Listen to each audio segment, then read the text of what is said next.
accepte le vin. Oui, bon, ben, d'accord.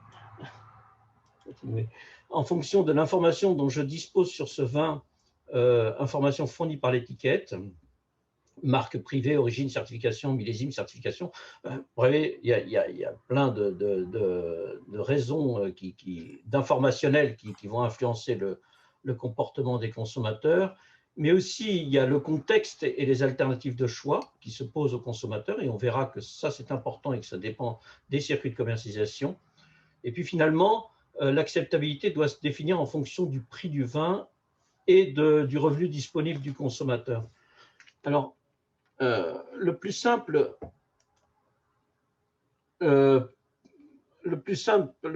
classiquement, ce qu'on fait en économie, c'est de définir la notion de valeur du vin en la distinguant bien du prix d'achat, parce que évidemment, la première idée de qu'est-ce que la valeur du vin pour un consommateur, c'est d'abord le prix qui lui est imposé pour un vin. Le plus intéressant à définir, c'est la notion de consentement à payer. Donc, j'en parle souvent moi, dans mes présentations et j'essaye de mesurer ça. On essaye à Bordeaux d'essayer de mesurer ça. C'est-à-dire le consentement à payer, c'est le prix maximum d'achat auquel vous êtes prêt à acheter le vin. Et donc, la question, c'est si ce consentement à payer est supérieur au prix d'achat, ben, c'est la seule raison pour laquelle vous achetez un vin. Donc, il y a toujours un consentement à payer, mais encore faut-il le trouver. Et il est peut-être, pour certains consommateurs, il peut être qui sont acheteurs du vin, il est peut-être très supérieur au prix de vente, mais pour d'autres consommateurs, il est peut-être presque égal à ce prix de vente. Et donc, la notion de surplus, c'est de dire, dès que le CAP est supérieur, moins le prix est positif, on achète le vin. Ce qui nous permet d'avoir un cadre d'analyse de cette notion, je dirais, d'acceptabilité. Diapo suivante. Ça met du temps toujours à arriver. Voilà.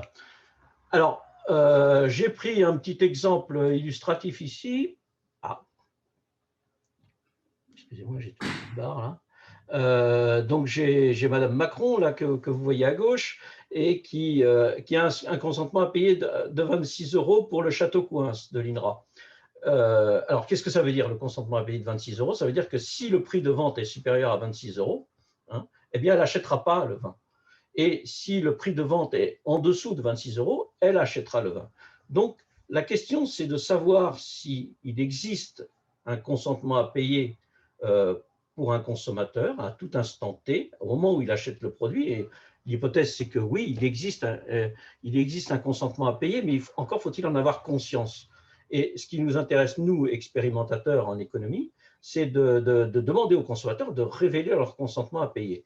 Donc, c'est ce qu'on fait dans nos différentes expériences et je vais un peu m'appuyer sur ces résultats d'expérience pour proposer quelques hypothèses, quelques idées de travail. C'est de s'appuyer sur cette notion de consentement à payer révélé. Attendez. Voilà. Et donc, on fait des marchés expérimentaux, vous en voyez un là, par exemple, où on réunit toute une série de consommateurs en fonction des études qu'on veut faire, en fonction des types de vins que l'on veut tester. Voilà. Alors, ce qui est intéressant, c'est que pour cette notion d'acceptabilité, donc mesurée par le consentement à payer, c'est de remarquer que, et là j'ai pris un exemple, c'est de remarquer que très souvent, les consommateurs, quand ils sont obligés d'acheter un produit, quand on leur fait révéler les consentements à payer, donc on a des techniques pour ça, je ne vais pas y revenir, je n'aurai pas le temps, mais quand on a la possibilité de leur faire révéler leur consentement à payer, qu'ils doivent acheter un produit, ils sortent du bois, si je peux dire. C'est-à-dire qu'en fait, ils vont vraiment révéler leurs préférences, leur acceptabilité, leurs arbitrages pour différents vins. Là, vous avez une expérience qui a été faite dans le cadre de la cave. D'ailleurs, c'est la première expérience qu'on a faite dans le cadre de la cave consommateur, je dirais, où on s'est aperçu qu'on avait des différences entre les deux vins A et B. Là, je reviendrai un petit peu sur cette expérience tout de suite, mais vous voyez que quand à droite, vous avez les consentements à payer, et là, les consommateurs ont marqué dès qu'il sentait, qu'il voyait le vin et qu'il le goûtait surtout, hein, il marquait des préférences de façon significative. Ça veut dire qu'en fait, globalement, tous les consommateurs, enfin, il y avait une différence significative entre les deux vins du point de vue des consommateurs, alors qu'à gauche, ces deux vins A et B qui en réalité étaient différenciés par 1,4 degré d'alcool, hein, c'était une expérience pour la cave, hein, donc ce qui n'était pas énorme. Mais en note hédonique, on leur demandait une appréciation entre les vins, vous voyez, les deux courbes se touchent. C'est-à-dire qu'en fait, quand on leur demandait une appréciation avec une note de 0 à 10, hein, eh bien, ils ne différenciaient globalement pas les vins, quoi. C'est-à-dire que c'est uniquement quand on les a fait payer, on leur a demandé des consentements à payer, et on leur a dit, mais attention, vous allez acheter ce produit-là, que vous devez donc vous déterminer et faire attention à ce que vous dites, qu'ils sortaient du bois et qu'ils nous proposaient des différences significatives entre les deux vins. Voilà. Et donc, c'est pour ça que j'ai marqué là, ici, la révélation du CAP entraîne il y a la hiérarchie entre A et B. Donc, l'acceptabilité mesurée par le consentement à payer est peut-être, en tous les cas, plus crédible pour l'économiste parce qu'il y a achat. Alors, je vais partir maintenant, pour revenir un petit peu sur cette expérience très rapidement, je vais partir de cette remarque que j'aime beaucoup de Jacques Puiset, qui disait toujours, quand il commentait un vin, ce vin a de la redemande. Enfin, quand il aimait un vin, il disait toujours ce vin a de la redemande. Et j'ai toujours apprécié cette remarque qui veut dire qu'en fait, ce qui était important pour lui, c'était qu'il appréciait le vin, mais qu'en plus, il l'appréciait longtemps, quoi. Et c'est ça qui est important dans ce genre d'expérience et dans ce genre d'appréciation. Et surtout quand on a un discours sur le vin, et on pourrait y revenir, hein, d'ailleurs, sur les propos qui ont été tenus précédemment, eh bien peut-être que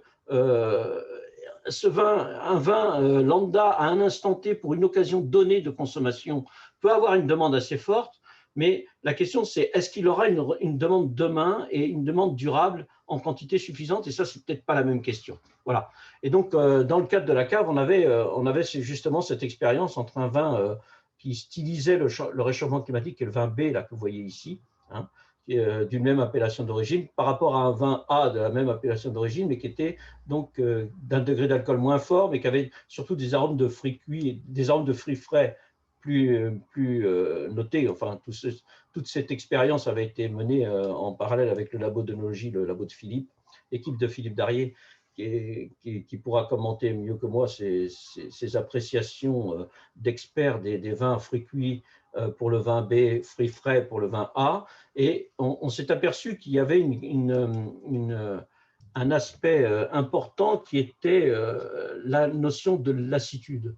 C'est-à-dire que, et ça c'est un point sur la question de l'acceptabilité de la demande sur les marchés, sur lequel il faut tenir compte, c'est les effets de lassitude. C'est-à-dire que si vous aviez le vin du réchauffement climatique, entre guillemets, hein, le vin B, vous voyez, il déclassait le vin A dans un premier temps de nos expériences. Mais après, quand on a demandé, au bout de 3 jours d'exposition à ces vins et de goûter durablement les vins aux consommateurs, on s'est aperçu qu'ils avaient complètement inversé leurs préférences et que finalement, ils choisissaient le vin qui n'était pas issu du réchauffement climatique, enfin, qui n'était pas stylisé du réchauffement climatique. Donc, en fait, un vin flatteur ne se vend pas nécessairement durablement et on peut se poser la question, mais quel est le bilan économique de la non-redemande, si on fait référence à la remarque de Jacques Puiset. Le deuxième point sur lequel je voulais insister juste bon, cette petite présentation, cette petite graphique, c'était pour montrer qu'on pouvait aussi mesurer le consentement à payer durable des consommateurs par le nombre de bouteilles qu'ils achètent. C'est-à-dire que là, vous avez une courbe où on essaye de mesurer si vous achetez une bouteille, 2 bouteilles, 3 bouteilles, est-ce que le consentement à payer, comment il évolue si on vous fait des ventes groupées. Vous voyez, l'idéal, c'est quand le consentement à payer pour 6 bouteilles, c'est 6 fois le consentement à payer d'une bouteille. Mais en réalité, c'est jamais vrai ça. Et donc, il y a un consentement à payer, vous voyez mon petit bonhomme en rouge qui fait la colère, parce que en fait, le consentement à payer pour 6 bouteilles, il est très souvent beaucoup plus faible que le consentement à payer, que 6 fois le consentement à payer d'une bouteille. Donc, on peut mesurer la fidélité des consommateurs de cette façon-là.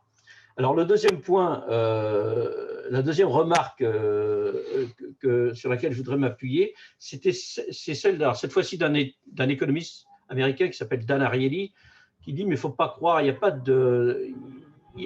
Le vin, c'est comme la musique, quoi. Il n'y a pas de… Il y a pas d'oreille, il y a pas d'oreille, comment on dit, l'oreille absolue. C'est pareil pour un vin, il n'y a pas de vin de préférence absolue pour un produit en disant mais il y a une acceptabilité pour un vin. Non, il y a une acceptabilité compte tenu des comparaisons qu'on peut faire. Vous voyez, quand on est dans un rayon comme ça, on fait des comparaisons, on essaye de faire des comparaisons, on fait des tris et on fait des sous-tris. Et puis après, on compare et on passe son temps à comparer. Et donc, il faut toujours avoir ça en tête aussi quand on fait ce genre d'analyse. Et vous voyez, et alors, la première idée basique quand on pense à la comparaison, c'est de dire, par exemple, si je reprends mon petit schéma de tout à l'heure sur le consentement à payer, qui n'était basé que sur le château Couëns, ici, vous avez par exemple un consentement sur le château Couëns, vous avez un consentement à payer de 26 euros, de 26 euros, oui, avec un prix de vente de 24 euros. Donc, mon surplus en tant que consommateur, hein, si le prix de vente est à 24 euros, il est de plus 2 euros hein, pour le château Couëns. Mais si je prends un autre vin de la même appellation d'origine, Pessac-Léognan, donc Châteaubriand, vous savez que le Châteaubriand a des prix explosifs. Mettons, là, j'ai pris, comme pour l'exemple, 650 euros, alors que mon consentement à payer avec le revenu d'un chercheur moyen, il est bien de 50 euros, grand maximum. Et donc, ce qui me fait un revenu de moins 600 euros. Et donc, la réponse, c'est que même si je préfère, ça ne sert à rien de savoir que je préfère le Châteaubriand, vu que je ne l'achèterai jamais. Hein. Et parce que là, en l'occurrence, j'ai un surplus positif pour le Château Couëns, un surplus négatif pour le Haut-Brion, à cause de cet arbitrage qualité-prix, pour simplifier, hein, et donc j'achète le Couëns. Et donc, en fait, il faut tenir compte aussi, la notion d'acceptabilité, c'est la notion de comparaison en qualité-prix. Et ça, c'est très important, parce que il peut y avoir d'autres problèmes de comparaison et qui sont peut-être, je dirais, moins évidents à étudier.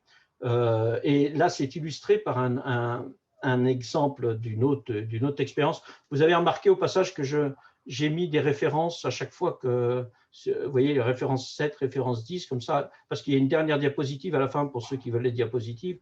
On pourra se reporter aux références d'articles publiés. Mais ici, dans cet exemple, quand on a proposé à des consommateurs un vin conventionnel, c'était au Portugal qu'on avait fait cette expérience, concurrencé par un vin bio et un vin bio sans sulfite, ça c'est la partie à gauche de mon schéma ici, vous aviez un consentement à payer avec un fort intervalle de confiance, mais de 4,03 hein, de conventionnel. Mais après, on leur a dit aux consommateurs, mais attention, vous allez tomber maintenant dans un magasin où il n'y aura plus que ce vin conventionnel à vente. Et le consentement à payer augmentait à 4,57 €, ce qui n'est pas du tout, c'est plus 14%, ce n'est pas du tout négligeable pour des vins de base. Hein. Et ça veut dire quoi? Que quand le vin conventionnel est non concurrencé, il gagne 14% de consentement à payer. Le consentement à payer donc dépend des alternatives de choix qui lui sont proposées. Et ça, ce qui est intéressant, c'est de montrer que cette acceptabilité mesurée en fonction donc des alternatives de choix, c'est de faire remarquer que le choix d'un circuit de commercialisation par les producteurs hein, modifie le contexte d'achat parce qu'il modifie en fait la concurrence. Il s'inscrit dans un cadre concurrentiel qui est différent d'un circuit de distribution à l'autre, d'un circuit d'un type de consommation à l'autre. Hein. Et donc, ça influence l'acceptabilité du produit. Donc, la question qu'on peut se poser ensuite, c'est de dire, mais si les circuits de commercialisation affectent les consentements à payer, peut-être que l'environnement cognitif, par exemple, si vous pensez à l'on-tourisme, mais aussi si vous pensez à la vente par Internet, le nombre de segmentations de marché qui existe aujourd'hui sur le marché du vin, et ça a été dit par les orateurs précédents, hein, c'est de dire qu'on est face à une explosion des systèmes de commercialisation et notamment des systèmes qui se développent. Eh bien, ça va changer complètement la donne à la fois sur les consentements à payer des consommateurs, mais ce qui est plus intéressant encore, c'est sur la possibilité de valorisation des efforts qui peuvent être faits en termes de développement durable. par ces circuits de commercialisation qui sont d'un nouveau type, et notamment quand on pense à la commercialisation par Internet. Et donc, c'est pour ça que je voudrais finir là-dessus. C'est sur les effets du contexte d'achat sur le consentement à payer, hein, de dire que si on multiplie les systèmes de commercialisation, l'acceptabilité du consommateur sur les attributs du vin dépend de ces systèmes de commercialisation. Là, j'en ai pris plusieurs sur les photos que vous voyez là, et de faire remarquer qu'il n'y a pas beaucoup d'études scientifiques qui mesurent ces consentements à payer en fonction de ces circuits de distribution.